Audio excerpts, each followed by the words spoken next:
Welcome to episode number 8 of the In This League Fantasy Football YouTube show. I'm Scott Bogman. And I'm Nico and And we are here to talk some player debates today. We're going to do some on the offensive side and on the defensive side. You're going to find out all about why I am correct and Nico is not. That's the way it's going to go. But we're going to first tell you that you can find us on inthisleague.com. We've got fantasy football podcast. We got college fantasy football podcast. We've got baseball, basketball, hockey. We're doing it all for you on inthisleague.com. Go check us out. If you want to find these two handsome gentlemen on the Twitter machine, it's at Bogman Sports and at Nico Miatello, Miatello, Nico with a C. Is that all right? That is all correct. Look at that. I've done it too many times. You can find us there on Twitter, along with the In This League pod Twitter. The Welsh is on there. Honcho's on there. We got our college guys. We got everything going for you. We're on Facebook. We're on Pinterest, iTunes, Stitcher, TuneIn, SoundCloud, everything. If you're looking for us and you can't find us, you're not actually looking for us because we're on all the stuff. That's for sure. If you want to shoot us an email with a question, scottbogman@gmail.com or nicomiatello@gmail.com. And we just completed a 41-round draft, 41-round fantasy football draft with efsports.com, where you draft offensive linemen, punters, all individual defensive players. Everybody has contracts. There's restricted free agency. There's actual free agency. There's a rookie draft that doesn't snake. It's just like the NFL. If you finish last, you get the first pick in every single round. So that's how it works. It was a lot of fun. What did you think of your squad, Nico? I ended up liking my team quite a bit. It was a little weird on knowing where the runs were going to go down because you only start one running back. But besides that, man, it was a whole lot of fun. Yeah, it was weird knowing when the a run on linebackers and corners was going to go, right? Yeah. It's just somebody would start it. And then here they go. Offensive guards get taken just in a row. There they go. Yeah. It was a lot of fun. But if you guys are into super deep, complicated fantasy football leagues, and the Welsh described it this way, and I thought it was great. It is the Madden franchise version way to play fantasy football. Mm-hmm. Because you have contracts, you have all of that stuff. It's a whole lot of fun, and we finished that in 6 days, if you can believe it. I know there's some people who have a 15-round slow draft who can't finish in a month, and we got that done in 6 days. But that's what happens when you get, anybody who's going to be in that type of league is crazy. So, but if you haven't watched this show before, what we do a lot of IDP stuff, but we do all offense on the front end and individual defensive player stuff on the back end. So if you are not into IDPs, you can watch through the first half. When we get to the second half, you can check out. Don't mind at all. It's just the way it goes. We're going to give you information for both. But let's start out with some news here, Nico. Yeah. What are you doing to me with this first one? I had to write it that way just for you. Sam Bradford playing like a stud. He's killing it in his first game. He's looking really good. Depending how long he's going to be healthy for, he looks like a great option. I'm still not drafting him in season-long leagues, but early season DFS, he could win you some contests. Nope. Nope. Can't do it. I cannot be drafting that guy. It would hurt my soul too much. I do understand what you're saying. If Sam Bradford was going to stay healthy the entire season, my Oklahoma hatred be damned, I would take him. The Eagles quarterback spot produces a ton of points because they throw the ball so much. It's a Chip Kelly run system. But regardless of my biases, I do not believe the guy's going to stay healthy. But he looks good now. So do with that what you will. This is a perfect note here. Shit hits the fan in Steeler land. Pouncey, broken leg, out for a long time. Martavis, 4-game suspension, of course. And we signed the piece of shit, dog murderer, torturer, Michael Vick, which just disgusts me. Yeah, but, we traded for Josh Scobie today too, and I didn't put that in there. So I like Josh Scobie. Yeah, one of the I four like that notes. one. Yeah. Yeah. I mean, we got to have a kicker to kick somewhere, but what do you think this suspension does to Martavis Bryant's value? It drops it. It won't take him off my board. It drops him a decent amount though. More than that, I think it raises Wheaton to a guy who pretty much has to be owned in 10 and 12 team leagues. Probably more of a wide receiver 4, but definitely a guy worth looking at. I absolutely agree with that. Martavis Bryant has to drop a lot, but if you look at him now, to me, well, in PPR he may fall off the board, but in standard, you still got to take him because he's still such a red zone threat. But just think of the year he had last year, because he missed the first 4 games last year, and that's exactly what's happening this year. So he should be a little bit better down the stretch, but it's going to be pretty similar to last season. Not many receptions, but he'll get in the end zone, and that's where he holds value. Julio Jones got paid. Yeah, he did. Can we borrow some money, Julio? There was conversation that he might not get his money because they were worried about his injury being a reoccurring thing. So this I wasn't really docking Julio a whole lot as he's my number 3 wide receiver, but this just sort of makes me like him even more. It reassures me, I guess I'd say. Yeah, he's got that metal rod in his foot, and that's not going anywhere. So that is a little bit concerning for the long term, but if the Falcons are going to pay him that much money, I think, what was it, $70 million? He's going to be okay for a while. I think that would make him draftable. If it was something of a real concern, they'd be like, we'll see you in free agency, Julio. Yeah. But he got locked up. I don't know who would have called this next note at all. Tyrod Taylor named the starter. What do you think of that, Nico? I like it a lot. This is Tyrod Taylor in the $1 million week 1 DFS game for FanDuel. I want Tyrod Taylor to be my quarterback, I think. You know what? I don't know if I'm going that far. But I just think like he could either be amazing or awful. So he's the kind of guy who's going to be cheap and could take win a shot on. Yeah, that's when it's $1 million contests. That's the kind of guy I want. Right. I agree with that. What I'll say about Tyrod Taylor is I think him starting brings Sammy Watkins down a little bit. Oh, yeah. Because he's definitely not nearly as good of a passer as Matt Castle, but he's got the highest upside out of any of those quarterbacks because we've seen the other 2 fail. We don't know what Tyrod Taylor would do with the starting job. So I like the fact that they're just trying it. Why not? Randall Cobb got hurt, and everybody had a collective gasp all at once, right? Yeah, it happened in our EF Sports draft as you drafted Ty Montgomery and I drafted Jeff Janis within 5 seconds of the news dropping. Man, he's gonna miss. They say he's probably gonna miss week 1. If he misses much more than that, he fell down my receiver rankings. I think he's in the 20s right now. Devontae Adams might even be ahead of him, just because you don't know how long that guy's gonna be out. Yeah, I don't think I'd put Devontae Adams ahead of him quite yet, but he's gonna probably miss week 1.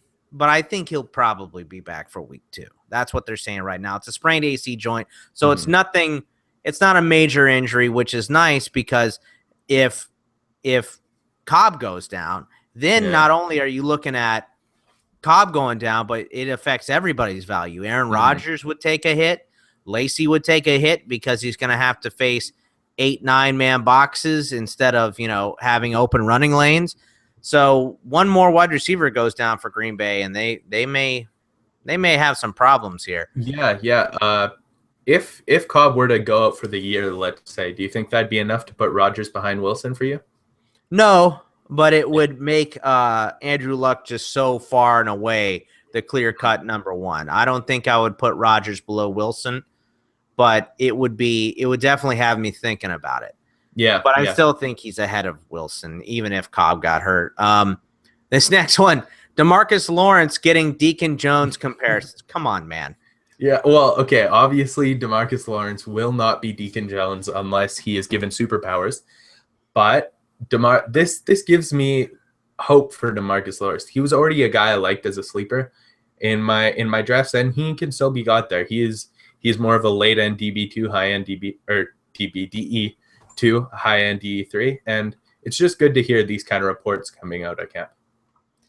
Yeah, I mean, it's more camp news to me. Yeah. It's everybody's in the best shape of their life. I mean, how many people watching us right now know who Deacon Jones is? I mean, the super hardcore people do, but a lot of people are going to be, who? I mean, Deacon Jones, that was a long time ago. If they started recording the sack stat 10 years earlier, I think everyone would know who Deacon Jones is. That's true. He would hold every single record. Yeah. Orlando Scandrick, just done for the year, tore up his knee, turned it into spaghetti, and he's gone. Yeah, that could be not good for his career as a whole because he is an older guy. But, man, whoever's going up against the Cowboys passing defense early in the year is definitely a good option in your flex spot because Scandrick was their best corner, and who's their best corner now? Is it Byron Jones, the rookie? We really don't know. I hope it's not Byron Jones, the rookie, because he's a rookie. Yeah. So this next one is a very interesting piece of news. Michael Kendricks got money. He got paid by the Eagles. Yeah. So what are they going to do with him now? I don't know. This is one of the most confusing things I've seen because they paid D'Amico Ryans and they have Kiko Alonso as well. So and as of right now, it's Kiko and Ryans. Kiko Alonso and D'Amico Ryans are the starting inside linebackers. Yeah. So why did they give him this money? Maybe Chip Kelly talks about how he pays people who bought in, but Kendricks was known as a guy earlier who maybe didn't really buy in, and there was a whole lot of trade rumors around him. So I'm really not sure what's going on with him. Maybe they could move him outside, I guess. He's fast enough, but I'm not sure he has the skill set. Yeah, it's surprising. I mean, I think Kendricks is going to be big, but this year's not the year to have him on your team because he's going to be in and out of the lineup. I mean, he'll get tackles, but I think he'll have a big game and then a not so big game. He's one of those weird defensive matchup plays, which is strange. Yeah. Tim Jennings got cut, so maybe there's your Cowboys corner, right? Yeah, I guess it could be. They really could use someone. That's pretty surprising to me, but it does give me hope that Kyle Fuller is going to get a lot of starting snaps this year, and as a younger corner, he could get targeted a decent amount. He's got a lot of talent, as we've seen mainly in college. A lot of people were hoping he'd fall one pick further to the Steelers in that draft year. Yeah, and Brock Vereen could clean up a lot of that mess too. Yeah. So there could be some pretty good value at safety there also. Fred Jackson got cut. Yeah, this is I don't know how this makes me feel about Buffalo's backfield, but I don't think there's any way Fred Jackson doesn't get signed to another team. He's got to. Yeah. But he could screw up some situations. Houston would be a good one, but the one I'm thinking about right now is Dallas because they don't seem to be too content. And if Fred Jackson ends up in Dallas, you could see how he steals the job from CJ Spiller. I think he'd steal that job from maybe Joseph Randall. So got to be worried about that. Watch Fred Jackson get signed to San Diego.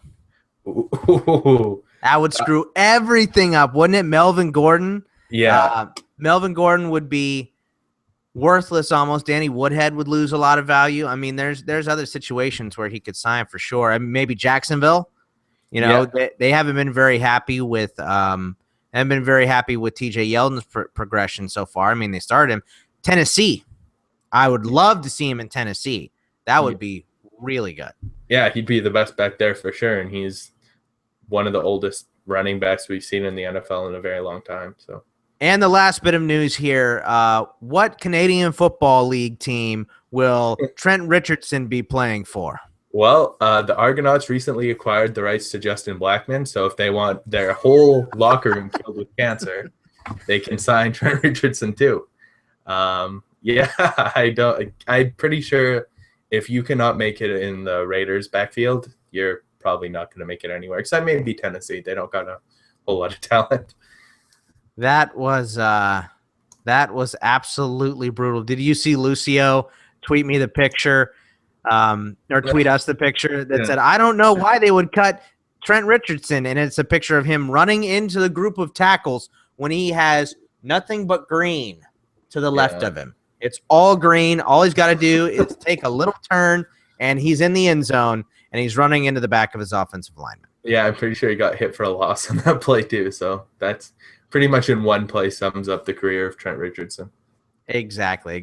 All right, well, now we're going to start on the offensive side, the offensive player debates. You've seen the Welsh and I do these type of debates on our baseball show before, if you've been paying attention. And it's two guys that are pretty close in rank and pretty close in average draft position for the most part. Some of them aren't that close, like one of the running back ones will do. But we're going to give you just the reason why we would have one player over the other. So Jay Cutler versus Andy Dalton. I have Jay Cutler in this one. You have Andy Dalton. Why don't we start with you? Why do you have Dalton over Cutler? Well, Andy Dalton had all of his options hurt last season. He had A.J. Green, well, in and out of the lineup, but he was a decoy most of the time he was there. Marvin Jones was out for the year. Tyler Eifert was banged up. It took a while before Jeremy Hill truly got in there, and even though Gio Bernard's a good passing option, I think it'd be better for Andy Dalton to have Jeremy Hill in there, as it would back some people out of the box. So he had a whole lot of man games lost to injury around him. They've improved the offensive line, and I think Andy Dalton's in for a big year. Jay Cutler is just one of those guys I'm never going to trust. I don't think he's a talented player, and he throws a very pretty ball, but dude's a head case. Yeah, no, I agree with your assessment of Jay Cutler. He's 100% a head case. But I'll say this, my ranking is more a reflection of my dislike for Dalton. And it's not because Dalton is a bad quarterback. Like you said, I do like him better this year than he was last year. I mean, a couple years ago, he finished I think third, between 3 and 5 in quarterback rankings. So it's not that he can't do it. It's that the offense has changed. Hugh Jackson is now the offensive coordinator. They run the ball a lot. They've got 2 really good running backs in Jeremy Hill and Giovanni Bernard. They don't need to throw the ball as much as they did in the past. And they may not be down as in many games as they were before, so they can pound the rock and grind it out a little bit. The Bears don't look very good. I think they're going to have to sling the ball a lot. The defense hasn't looked very good. And it's just going to be a lot of Cutler throwing. I really don't care what his attitude is. I think he's going to throw a lot of touchdowns. Even though they lost Kevin White, they still have Alshon Jeffrey. They still have the best receiving back in the NFL, and Matt Forte. Martellus Bennett is a good option, and Eddie Royal is super underrated. So while it's close, I think I'm still going to go with Jay Cutler. Yeah, I understand that side of things. I think Jay Cutler's potentially maybe not the higher upside guy, but definitely if he put it all together, Jay Cutler could be one of the best quarterbacks in the NFL.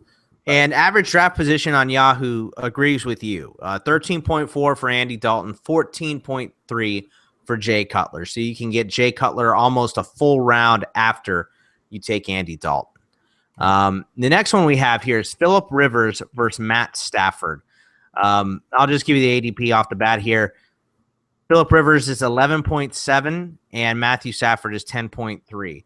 And I will say that the higher ceiling to me goes to Stafford. But I think most of the time these guys are being drafted as backups. And the thing that I like about Phillip Rivers' situation over Matthew Stafford's is I don't think Phillip Rivers has a real running game. I like Melvin Gordon, but I don't. Well, I don't like Melvin Gordon according to my ranks, but I think he's a good runner, but he can't pick up a blitz. So he's going to be in and out of the lineup. Danny Woodhead is not a great straight line runner. He's okay. So he's going to be in and out of there. So I think a lot of this falls on Rivers. He's going to have to throw the ball a lot, and the defense is not good in San Diego. So they're going to have to play a lot of catch up. And I think they're going to have to do so less than the Lions are. And I think Phillip Rivers is going to be slinging that rock. I mean, he had a ton of picks last year. He had 18, but he had 9 more touchdowns than Matt Stafford. So, and he's going over a full round after Stafford.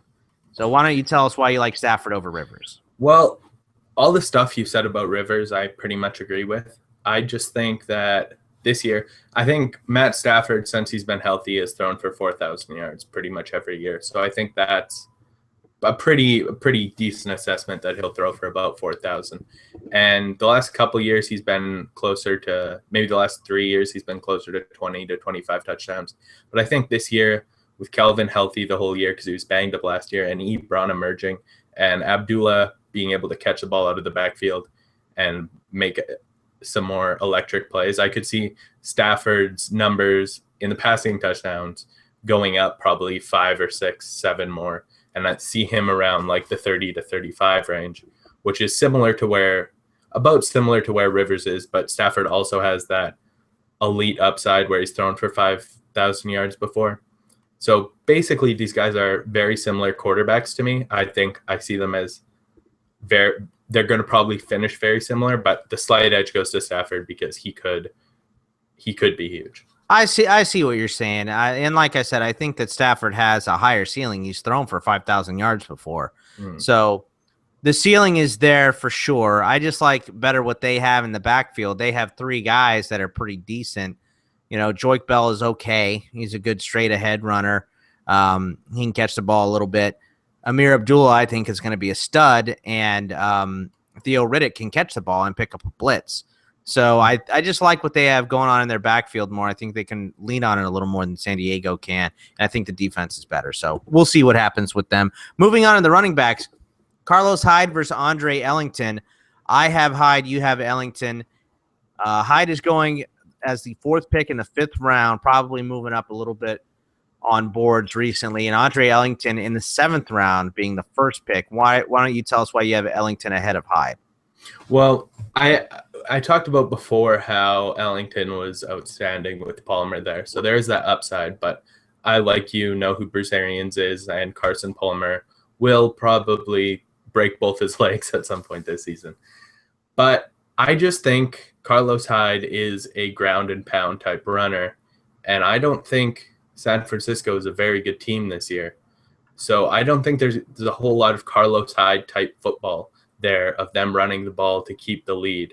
I think there's a lot of Reggie Bush type football. I don't think he'll get more snaps, but I could see Carlos Hyde getting away from the 20 touches they want to give him and ending up being closer to 15 touches. And Andre Ellington has that high upside that not a whole lot of other players do. Like I said, when Carson Palmer was healthy, he was the 4th running back in PPR leagues. So, well, I definitely agree with you that Andre Ellington has a lot of high upside, but I've said it before here, and I've said it everywhere I've been talking this offseason, that Carson Palmer, I don't think, stays healthy. And it's just the way it goes with Carson Palmer. He just almost never stays healthy. And Bruce Arians hangs his quarterbacks out to dry. I mean, we know.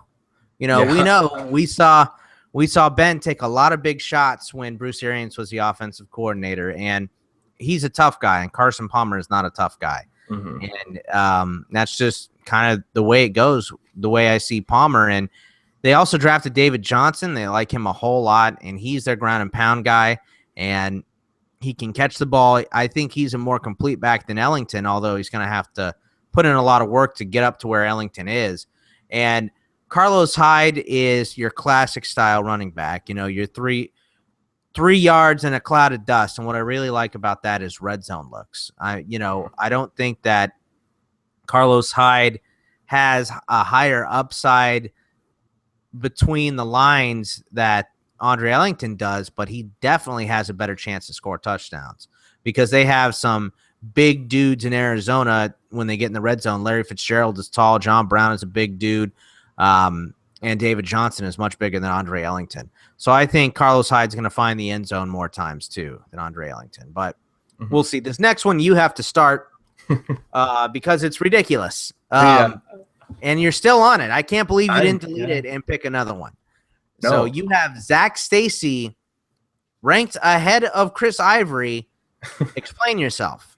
I have them a lot closer now than I used to have them. It's coming together. But Zach Stacy's falling a little bit down my boards, but Chris Ivory is not rising. I've been on the Chris Ivory bandwagon for like the last 2 years. And ever since he ran all over the Cardinals in the Hall of Fame game, that's when I jumped on his bandwagon. And I just can't do it anymore. The guy looks like a stud back for one game and then goes 3 games where he can't get past the line of scrimmage. I'm not a huge fan of Zach Stacy, but I just think they acquired him. They went out and got this guy. Chris Ivory was already in town talking about the new coaching staff.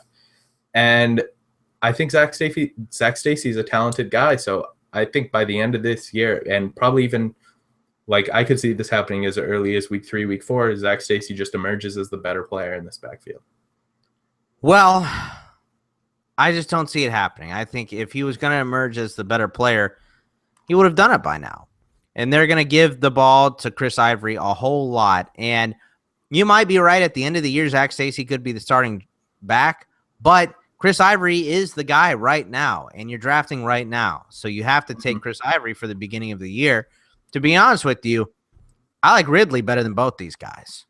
I think Ridley is a better overall back than both of these guys, but he's going to start the year on the PUP. If I'm right, I think that's right, isn't it? He's going to start the year on the PUP. And his knee is a little screwed up. If Stephen Ridley was healthy, he'd be the highest for me too. Right, and so I think by the end of the year, it's more likely that Ridley gets the job than it is Zach Stacy getting the job.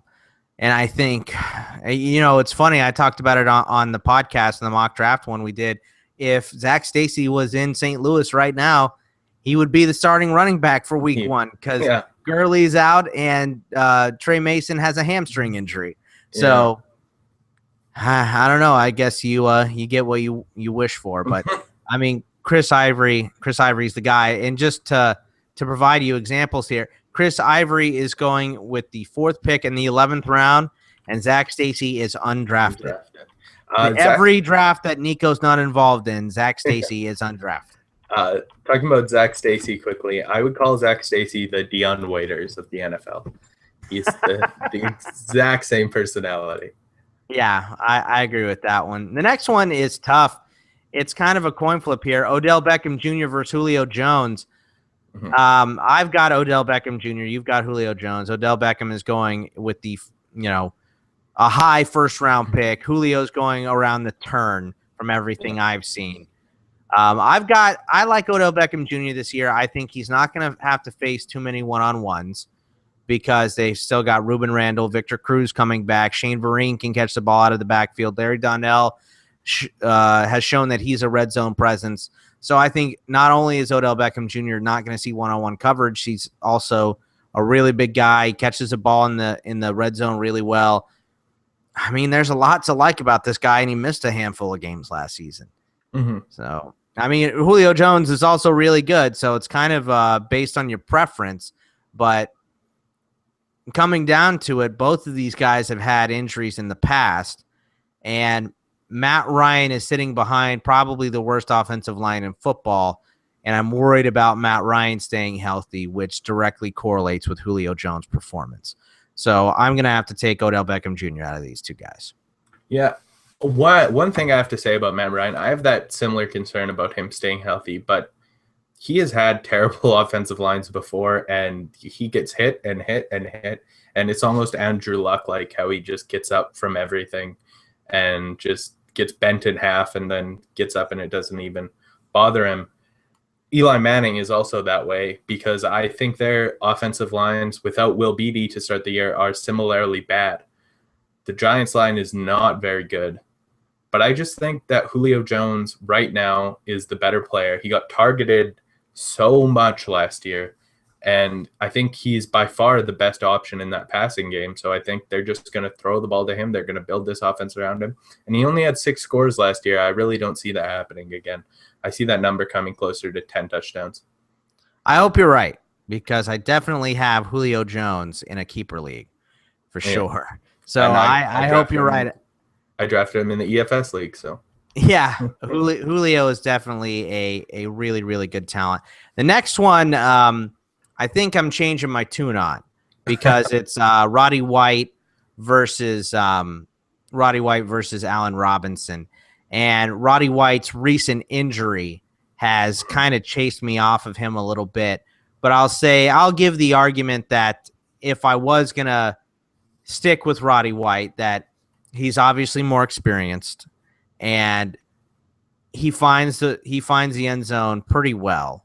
But Allen Robinson is younger. He's healthy.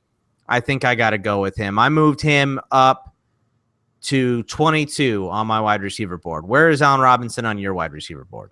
I think he's either 19 or 20 right now. Okay. So I moved him up, but would you have Allen Robinson ahead of, let's say, Devontae Adams? I think I have them right next to each other, but I'd probably take Allen Robinson first, yeah. What about Deshaun Jackson? Probably Deshaun Jackson. I'm a little higher on him. I think I'd take him right ahead of Allen Robinson. You've probably found like the two people directly before and directly after him. Am I right? Well, that's how I have my list. So, yeah, I mean, I like Roddy White a lot, but the injury, is he going to miss week 1? Right. We don't know yet. Roddy White, however, is usually one of the reasons I love drafting Roddy White in my leagues is he will come out and tell you exactly what his injury is and how long he will be out for. Does he tweet pictures of it like Arian Foster? No, not quite, but he's a very blunt and honest dude. So that's a good thing. Yeah, I would say I'm probably with you at this point in Allen Robinson, but my point still stands with Roddy White. They throw the ball a whole lot in Atlanta, and the defense has been very poor. So he's more experienced. Allen Robinson is a little bit injury prone. He got hurt last year. He's been banged up in the past in college. So for those reasons, I would lean towards Roddy White if he was fully healthy, but he's not. So I got to say Allen Robinson also. Okay. One thing I have to bring up about Allen Robinson, I think I'm gonna do an article on him, and this is gonna be one big point I have, is Brandon Cooks is getting so much more love than Allen Robinson when they had the exact same season last year. Brandon Cooks also played 10 games. Brandon Cooks had 550 yards, and Allen Robinson had 548. I'm sorry. Now, hold on. I understand. Where do you have Brandon Cooks versus Allen Robinson in your list? Like 5 picks higher, 5 or 6 picks higher. I understand the quarterback difference is the same thing. Yeah, and that's a big deal. That's the really big deal. However, I think Allen Robinson is a lot more physically talented than Brandon Cooks. Brandon Cooks is pretty much measurable wise like a T.Y. Hilton kind of guy. Allen Robinson is the same size and ran the same 40 as Des Bryant. Now, they're obviously not the same player, but they are the same physical kind of guy. And they had identical seasons last year. In 10 games, Allen Robinson was getting targeted. Bortles versus Drew Brees, man. Trust me, that's the reason for 5 spots different and a tier difference. However, I'm just saying, I'm saying in Dynasty, Blake Bortles is ascending and Drew Brees probably only has 2 years left. So I don't know if I agree with only 2 years, but two, let's say 2 to 4, somewhere in that. Okay, but Blake Bortles could be nothing, and the Jaguars could wind up drafting a quarterback in the first round in 2 years, and we could see 2 more crap years out of Blake Bortles. I like Blake Bortles quite a bit. I like Blake Bortles too, but if ifs and buts was candies and nuts, we'd all have a Merry Christmas. That's all I'm saying. Let's go to the tight ends here. Jimmy Graham versus Greg Olsen. Now, it is much closer to me because since we've done this, Kelvin Benjamin has gone down. Devin Funchess is still banged up. It doesn't look like Boykin is going to make the roster for Carolina now. So now it's between Ted Ginn and Jericho Cotchery, and Greg Olsen should get more looks. They're going to have to throw the ball a little bit more in Carolina because Seattle is definitely a ground and pound team. But this is finding the end zone. Jimmy Graham versus Greg Olsen. And Jimmy Graham finds the end zone. Whatever that it is for the end zone, he has it. He was banged up and played like crap last year and had 10 scores. So just think about that. With all those options that they have in Seattle in the red zone, they have Marshawn Lynch, if used correctly, Pete Carroll, can score a lot of touchdowns. And Jimmy Graham being the new weapon for Russell Wilson, I think is going to be really, really good. So that's why I would go with Jimmy Graham versus Greg Olsen. I think Olsen is probably going to have more catches, more yards at the end of the year, but Jimmy Graham has the potential to catch 5 to 8 more touchdowns. I I wouldn't say. Well, I'd agree he has the potential to catch 5 to 8, but I'd say it's closer to that 5 side. I could see Greg Olsen with 6, 7, 8 touchdowns this year, but my main thing is Jimmy Graham has put up in the last 4 years, 2 years, sorry, he's put up 4 goose eggs, 4 no catches, no catch games, and those are the worst. That's one. I understand, but I think 2 of those he went out hurt in, didn't he? There were last year when he played against. I can't remember. I think it was. I know Vontae one of them Davis. was a Sunday night game. One of them he got banged up in, and the other one he got taken away in. And okay, he puts up. He's put up those games multiple times before, and that's pretty much the main reason I have Jimmy Graham behind him. If those games hadn't existed before, Jimmy Graham would be ahead of him. They're so close in my. Well, I tell you what, if Jonathan Stewart gets hurt like he is wont to do, I mean, don't you just triple cover Greg Olsen? You'd have a rookie in the backfield and Cameron Artis-Payne and a couple crap wide receivers. And, I mean, it's brutal in Carolina. They don't have many options. It's going to be a lot of Cam Newton running for his damn life. Yeah, so, Cam Newton could have. He could have a big year, or he could break his leg in week 4. So it's gonna be an interesting ride for sure. This next one to me is a true coin flip. If I was sitting there and I had to pick between these 2 guys, I would flip the coin. But I'll argue the side for it's Jordan Cameron versus Jason Witten, and I'll argue the Jordan Cameron side. Jordan Cameron before, when he had a guy to stretch the field in Josh Gordon, was the number 2 tight end in football. It was also the year that Gronk went down, of course. But he was a number 2 tight end. He had a lot of touchdowns. He had a lot of yards. He had a lot of looks. And Miami has a lot of options to stretch the field, way more than Cleveland ever did. I think Ryan Tannehill is already the best quarterback that Jordan Cameron has ever played with. And there's going to be a lot of open looks for Jordan Cameron this year, a lot over Jason Witten. And I like Jason Witten too, and he'll have a lot of looks, possibly more than last season because they don't have that dominant style running game with DeMarco Murray being gone. But he is getting older. He's aging, and I don't want to be the guy holding on to him in a redraft when he falls off that cliff. Yeah. Jason Witten's one of the guys that I'm happy to stand there holding the flag for, even as he declines, because he's been the most consistent tight end in fantasy for a really long time.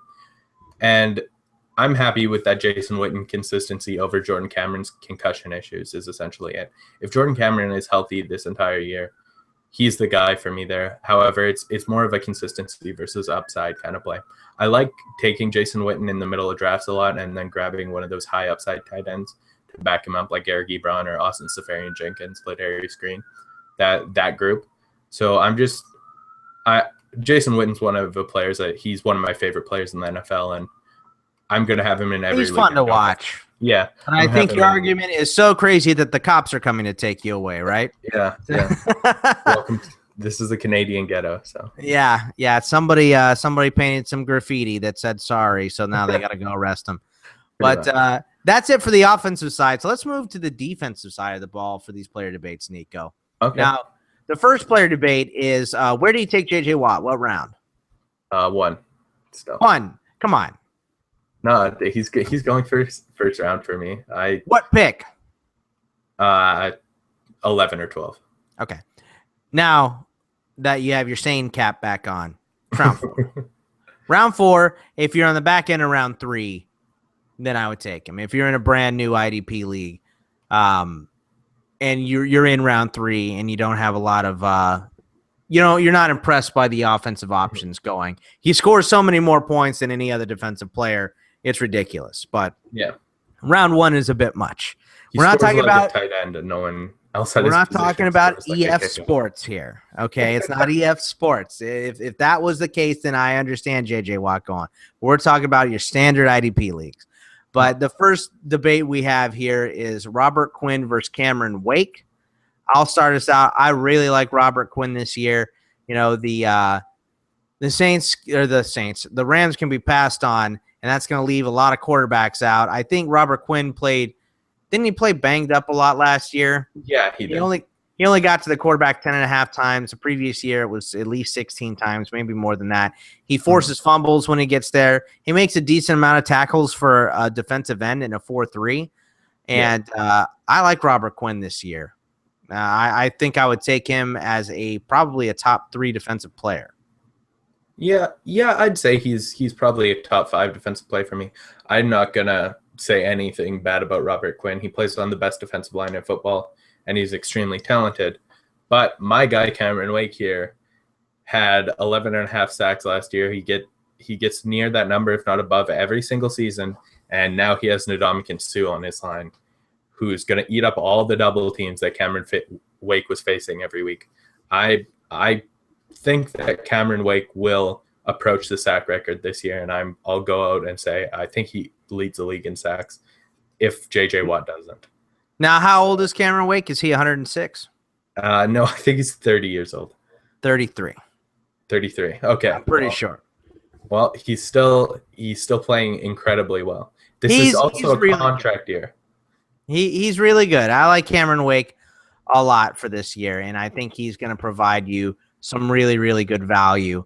But I like Robert Quinn more. And he plays on the best defensive line, like you said. He's going to face way less double teams. And Wake is the same way. I mean, I don't have these guys separated by a lot. I mean, Wake is still definitely one of the first defensive players gone on the board, but it's really close either way. This next one's interesting. Everson Griffin versus Carlos Dunlap. These are both guys that get to the quarterback and provide you a lot of tackles as well for defensive end. I think these are 2 of the top tackling defensive ends in the league, so it's kind of hard to separate them. I'll go with Everson Griffin. He's not a Bengal, which is nice. And they're going to try and ground and pound a lot in Minneapolis this year. A lot of ground and pound, so I think the other team's probably going to run a lot at him. And I just like Everson Griffin's game. And Carlos Dunlap seems to be a little bit injury prone from what I've seen before. So I like Everson Griffin, especially taking, I think, is this his 2nd or 3rd season? I think it might be actually his 4th, but his first 2 years he was behind Jared Allen and Brian Robison and like all those people. So right. So I like to see him take a big step this year for sure. Mm-hmm. Yeah, I can see that definitely. Everson Griffin's another guy I'm high on. I'm just higher on Carlos Dunlap because he had a big season last year, and this year Geno Atkins is getting healthier, and we all know when Geno Atkins is healthy, he's probably one of the 5 or 10 best defensive players in the league. And they brought back Michael Johnson, so there's a lot less cover or blocking that's going to be on Carlos Dunlap. He's so fast and good at getting in the backfield. He's really good at tackling running backs as well as quarterbacks. And I think he's going to have a similar amount of tackles this year, but probably creep his sacks up to 13, 14. And I just like him a whole lot. Everson Griffin, like I said, is a really good player as well. But he's sort of the only show in town at the pass rusher position.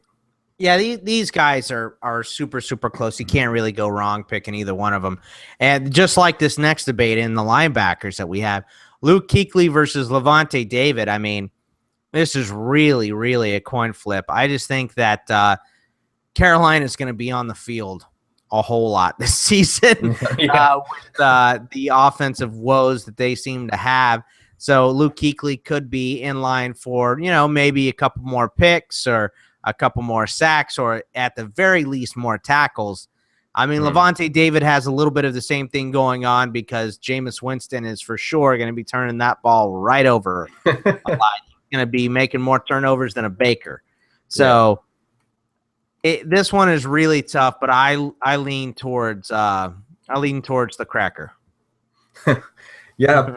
I like them both a lot. Like probably even the rest of these debates is all going to be similar, like us both liking the players, but Levante David I just think is one of the most talented players I think I've ever seen. He's so incredible at he's everywhere on the field. I don't think I've seen a player like that who you can see him one play making a tackle 5 yards in the backfield and then the next play breaking up a pass 30 yards downfield for a tight end.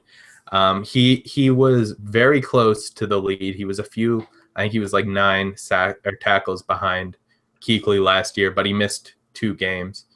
So I think he'll probably lead the league in tackles this year, and it's a coin flip between these two guys, like you said. But I'm going to lean the way of Lavonte David.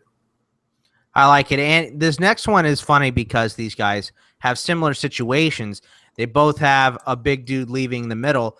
CJ Mosley, who I'm taking, had Haloti Ngata leave the middle of the field for him, and DeAndre Levy had Nnadokum Suh leave the middle of the field for him. Of course, he was replaced by Haloti Ngata, which is nice for him. But I think CJ Mosley taking a big step. He makes so many tackles. He breaks up passes. He forces fumbles. He gets interceptions. He's one of those guys, a lot like you said with Lavonte David. You just, when you watch the stupid Ravens, you see this guy all over the field all the time. Now, Lavonte David's the same way. He had even more tackles. I just think Mosley taking a big step. This is his second or third year? Second year. Yeah, I mean, the difference it makes going from a rookie to a second-year veteran is gigantic. And I think Mosley's just going to be involved in more plays and probably pick the ball off a couple more times too, because that's a big step for linebackers too, is getting better in coverage because they pass the ball so much in the NFL compared to college. Why don't you tell us why you like DeAndre Levy over CJ Mosley? First, one quick question about CJ Mosley. Going 2 picks apart were CJ Mosley, who went at 17, and Ryan Shazier, who went in 15 in that draft. If you could do it over, would you prefer CJ Mosley to Ryan Shazier? No, Shazier was a long-term pick for me. I see the talent. The dude is all over the field, and if he gets just a shred of knowledge, and if he can just be better and not let Charles Clay catch 80-yard touchdowns down the middle, I think he's going to be an absolute stud. I would take Shazier as a long-term project over both of these guys, but he's got to get the head matched to where his skills are. Yeah. So I would take Shazier long-term over both those guys. Yeah, I agree with that. I was just making sure, seeing as you're a CJ Mosley fan now. I'm not a CJ Mosley fan. Don't put words in my mouth, Nico. I'm not a fan of any Ratbirds except for maybe Justin Tucker because he played at Texas. But I would take him in fantasy drafts. It does not make me a fan. You're a CJ Mosley fan. Anyways, DeAndre Levy, pretty much you highlighted it at the beginning. CJ Mosley in the games that Haloti Ngata missed was not a very good player. And he's replaced by a very similar player in Brandon Williams. But Brandon Williams was there last year as well. And having a guy like Haloti Ngata in the middle, who's more of a gap absorber than a penetrator, likes to free up the linebackers behind him for tackles. And I think he might do that for Levy and make Levy maybe even a little bit better this year. I could see, I guess I'm not a CJ Mosley hater, so I understand where he goes in the drafts, but I think Levy is just a little bit better right now. I like Levy a lot too. I just like CJ Mosley to get more tackles. Plus, let's not forget that Haloti Ngata is a giant cheater, and one more positive test for him, and he's out for a year. Yeah. And Levy would be in the same situation as Mosley. I really like taking that second-year step. Moving on to the defensive backs here, Jonathan Cyprien versus TJ McDonald. This one's pretty simple to me. TJ McDonald sucks, and he's terrible in coverage, and he's a safety. I'm more afraid of him losing his stupid job than I am Jonathan Cyprien. He gets torched. Yeah, he gets torched all the time. In a division that plays the Saints twice. That's not good. Or I guess they don't play the Saints twice. They play the Cardinals twice. That's not good. Yeah, I guess I understand that line of thinking. However, every time this happens, there was a game last year, I think TJ McDonald allowed 3 touchdowns in, and Jeff Fisher named him team MVP after that game. What the hell? So Jeff Fisher is in love with this guy, and he said probably why he loved Jason McCourty so much, right?